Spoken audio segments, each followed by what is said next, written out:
One thing Dawn said is after she saw Diddy beat Cassie the next day, he came in the room and threatened her. Yes. Yeah. Mm-hmm. So Dawn is testifying that exactly what she talked about in her civil suit, in addition to some other things that they were in a house in LA in 2009. Diddy, the next day he came in the room to talk to her and her band member, and he basically told them, alleges that he told them, don't say anything. What y'all saw up there was passion. And when people say stuff about things like this about me, it's official.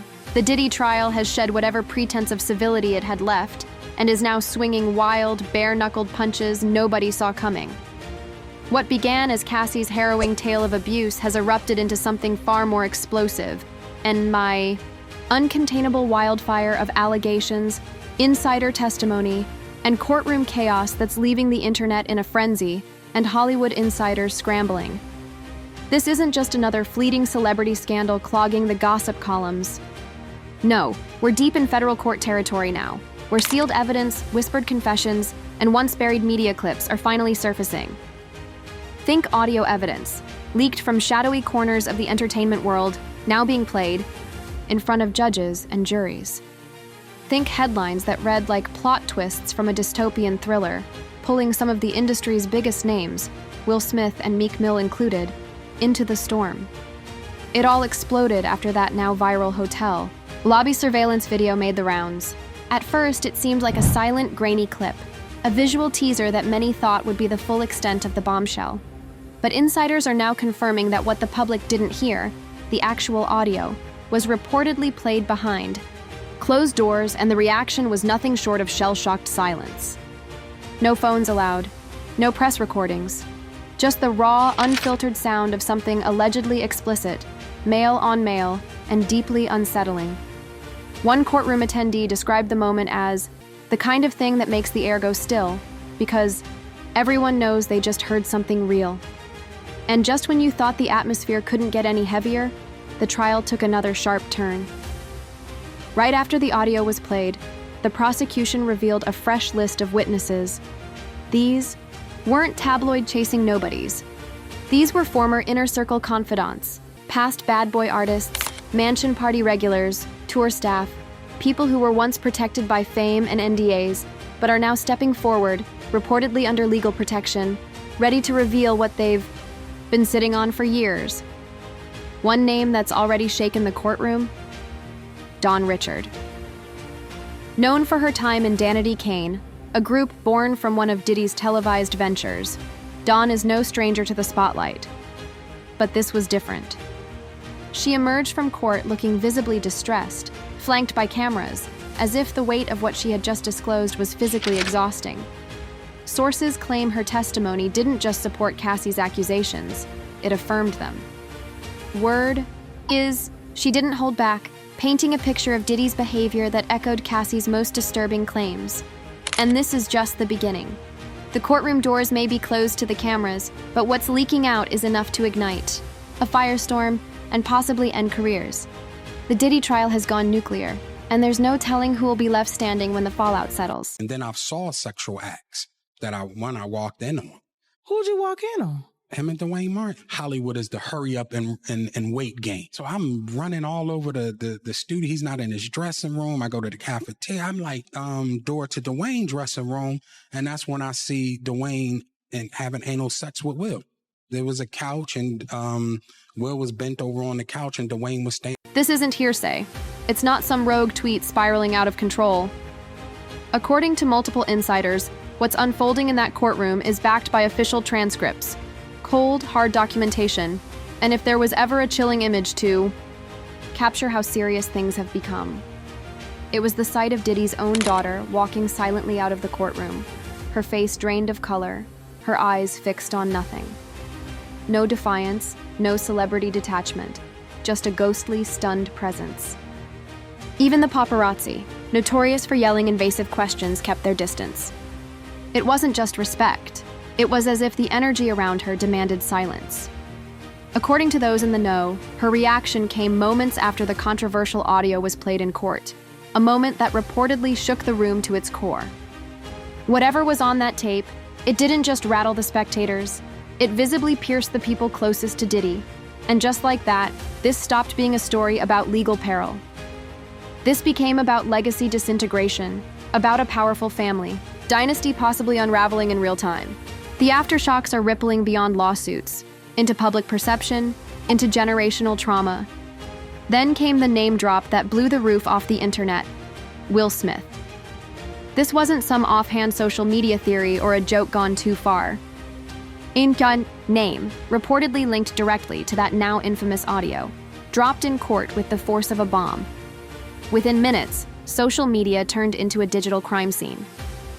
People dove headfirst into archives, piecing together old interviews, podcasts, and appearances in a desperate attempt to make sense of this twist. One clip that resurfaced with viral fury featured comedian Luanel years ago, casually remarking that Will and Diddy were clapping each other's cheeks. At the time, it slipped under the radar, chalked up to comedy, maybe exaggeration. But now, in the current context, that once dismissed punchline has ignited a firestorm of renewed scrutiny. The internet didn't just run with it, it exploded. Memes flooded timelines, theories piled up, and curiosity turned into obsession. Then, things took a more sinister turn.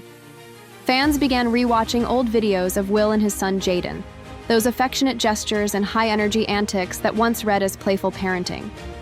But now, filtered through the lens of these allegations, the tone shifted. What once seemed harmless to many now struck a nerve, with viewers voicing discomfort and unease. Comment sections were no longer filled with admiration.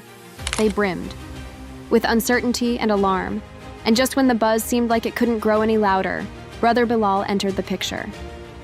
Will Smith's former assistant, someone who had once been deeply embedded in his world, stepped into the spotlight with his own explosive accusations. Bilal didn't speak in vague terms or insinuations.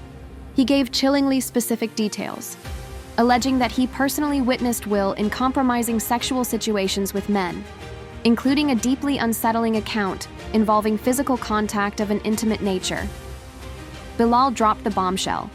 He claimed to have walked in on Will Smith and actor Dwayne Martin mid-act. Not rumor, not speculation. A first-person account offered with confidence and clarity. Whether the public believes it or not, whether legal teams spin it or deny it, the impact is already irreversible.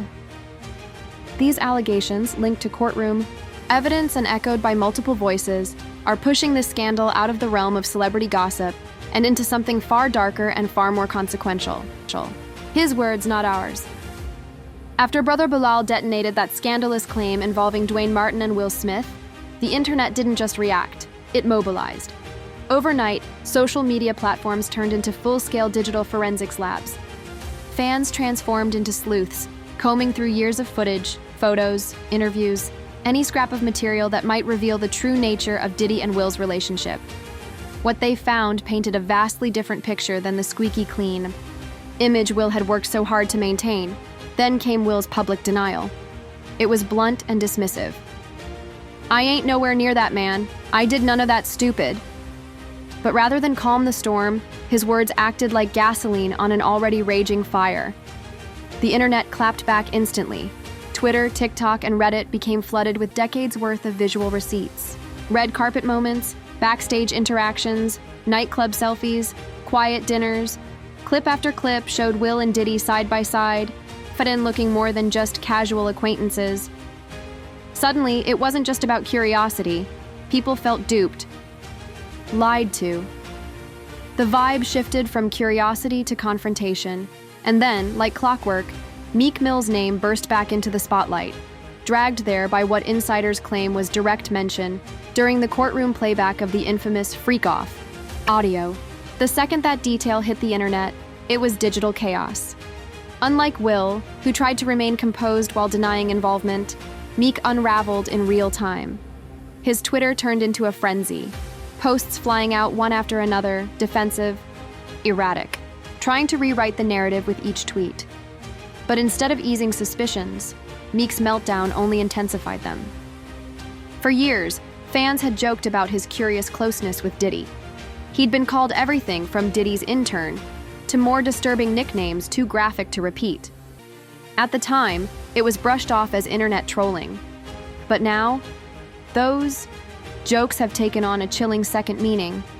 One clip making the rounds again showed Meek at a party hosted by billionaire Michael Rubin. In the video, Meek appeared jittery and awkward, trying to laugh but visibly uncomfortable, like someone pretending to enjoy themselves while counting down the minutes until they could leave. A voice in the background could be heard laughing, mocking almost. People noticed. The energy was off. Then came the now infamous birthday bash Diddy threw for Meek. On the surface, it seemed innocent. But a second look reveals something bizarre. A pool party packed with shirtless men and Diddy showering Meek with praise, even calling him Daddy in front of the camera. Proud of you. I love you. I appreciate life, Daddy. That line instantly immortalized. The internet pounced. Memes were born. Every time Meek tried to post something exuding street credibility, someone would drag out that video, reminding him and everyone else of the moment. Then came his furious tweet storm. I'm not fruity. Stop playing with me. But instead of stopping, fans just flooded his replies with clips, quotes, and screenshots. Proof that, at the very least, his closeness with Diddy had long raised eyebrows. But what's keeping people locked in, what's truly feeding the digital obsession, isn't the memes or the past footage. It's the mystery of the audio itself. No muffled cell phone recordings, no sneak peeks, no distorted whispers smuggled out on a journalist's recorder. Just silence. Eerie, loaded silence. What we do have are accounts from those inside the courtroom. And if they're even halfway true, the contents of the tape are beyond disturbing. One insider reportedly described the audio as capturing a man being violated, while Diddy laughed in the background. That's the level of alleged depravity we're talking about. It got so intense online that a rumor even surfaced, claiming someone had footage of Diddy and Meek in an intimate act. That claim was swiftly dismissed by most, but the fact that it spread like wildfire tells you everything about the fever pitch of public speculation right now. People are desperate to know the truth, and in the absence of evidence, imaginations are running wild. And here's the thing. In a criminal case of this magnitude, especially one unfolding under national scrutiny, it's highly unusual for this kind of material to be entirely withheld, unless there's a very deliberate reason. The silence isn't just puzzling, it's suspicious, because in the US legal system, particularly in high-profile federal trials, you don't just bury explosive evidence. Unless what's on that tape is so incendiary, so deeply implicating, that it threatens to unravel more than just one man's empire. There's a damn good reason people are growing restless, and the media is starting to pick up on it. Journalists have begun firing the hard questions at the court. If this audio is so vital, so central to the prosecution's case, why is it buried under lock and key? Why hasn't the public been allowed to hear what's being used to potentially condemn a cultural titan in a country that touts judicial transparency? On the surface, the official reasoning sounds noble. Protecting identities, preserving dignity, shielding the victims from re-traumatization. But dig a little deeper, and the narrative starts to warp. Whispers are emerging, suggestions that the recordings are simply too volatile to see the light of day, that they implicate too many, that the fallout would be seismic, that too many powerful hands are moving behind the curtain, working to suppress what could rip the veil off an entire industry.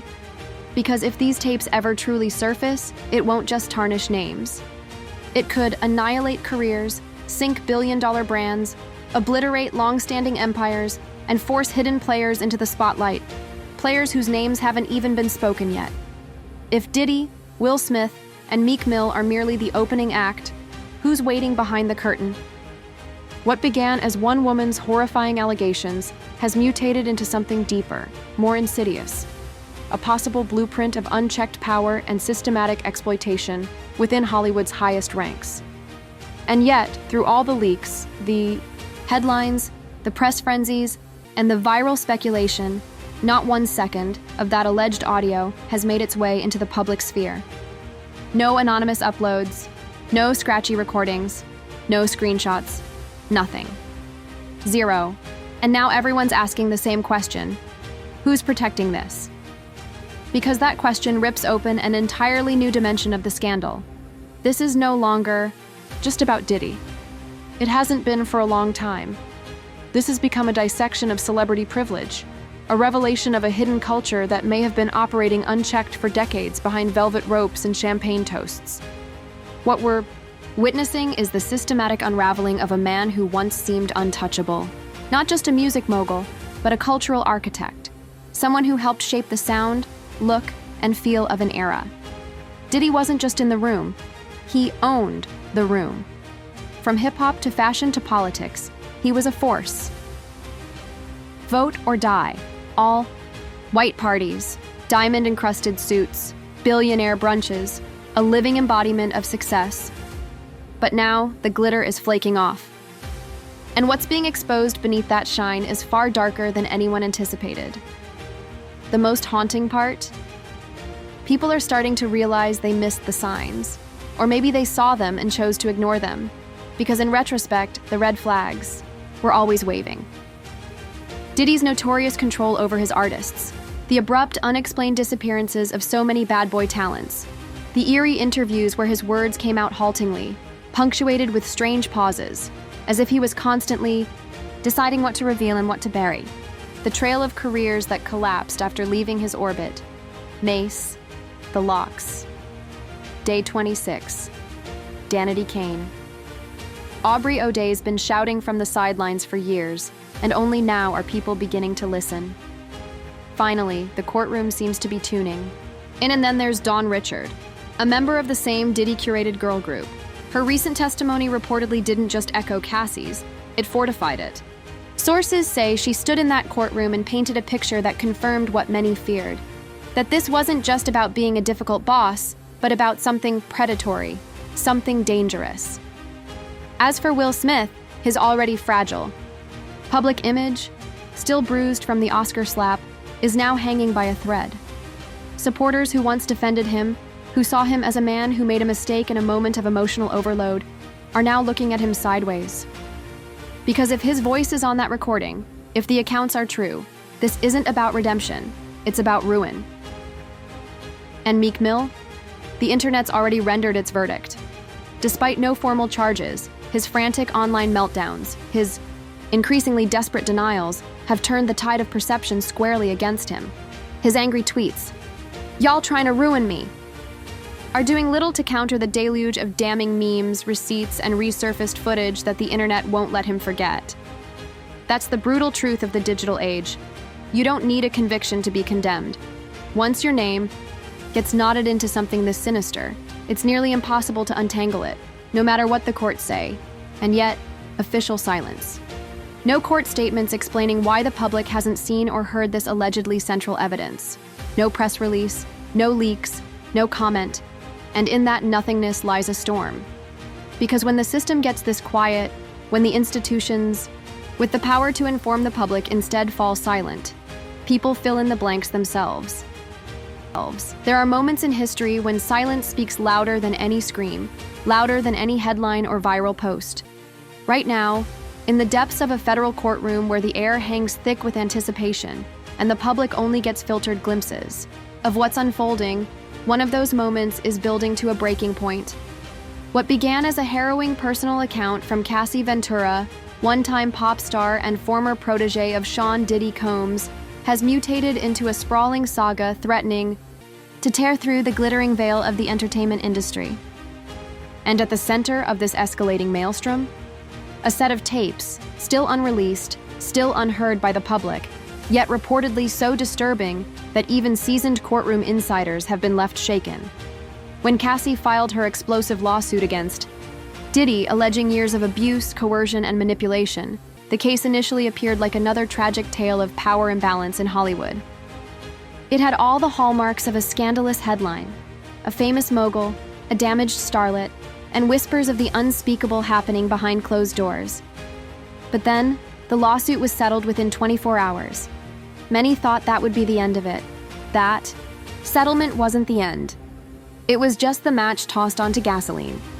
Federal investigators had already been circling Diddy, and what followed were coordinated raids, insider leaks, and a wave of cooperating witnesses stepping out of the shadows. The floodgates had opened. And soon, it wasn't just Cassie's voice being heard. Former employees, ex-artists, and even bodyguards began to share fragments of what they'd seen, lived, and endured inside Diddy's tightly controlled empire. But even among the torrent of allegations and speculation, there was one element that stood apart from the rest: a whispered legend of audio recordings. Tapes, explicit, damning, and reportedly criminal. Not mere gossip or rumor, but evidence allegedly so graphic that when played in court, they left the room in stunned, breathless silence.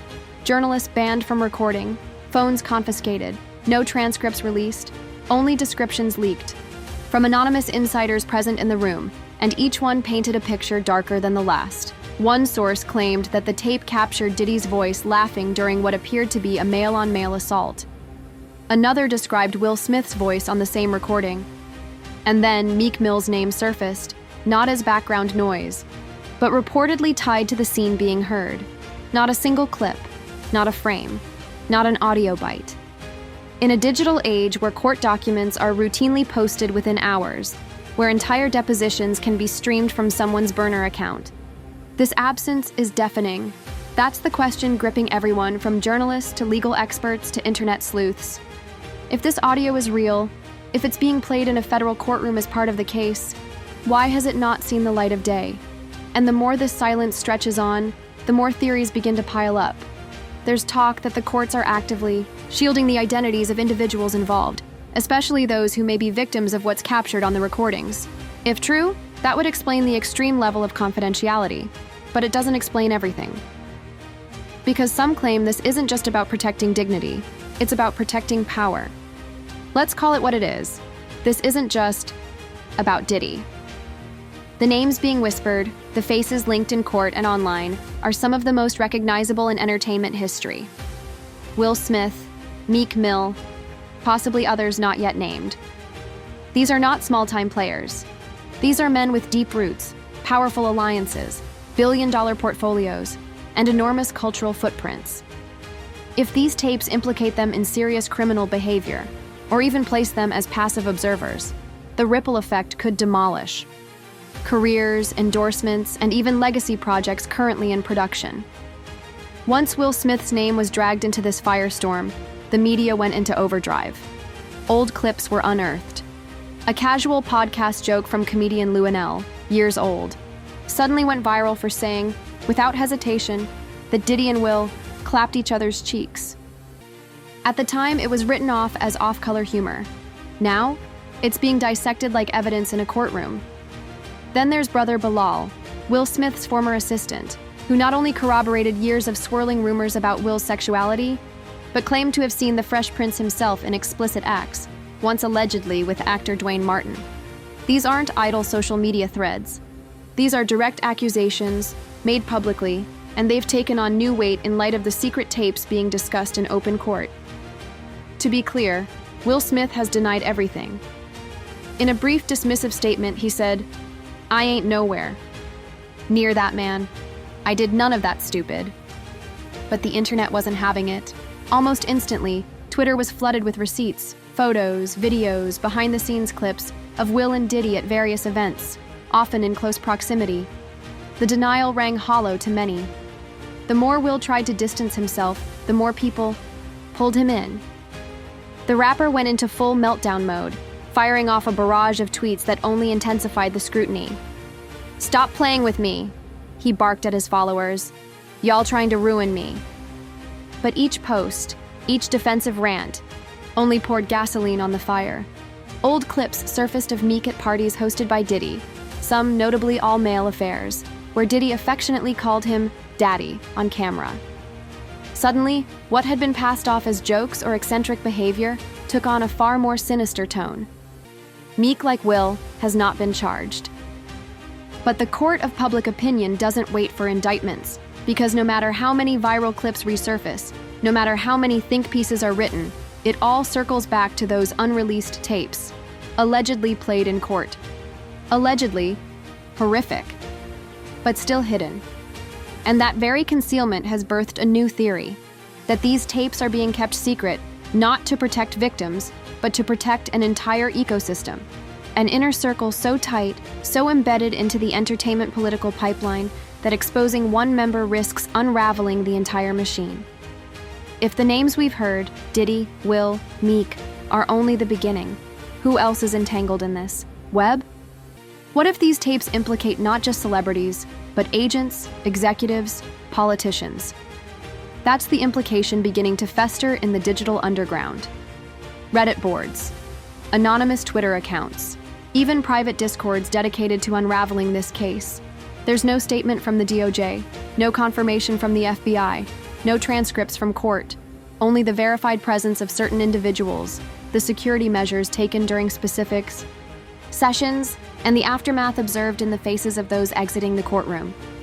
Observers noted Diddy's daughter walking out of court visibly shaken, pale, eyes vacant.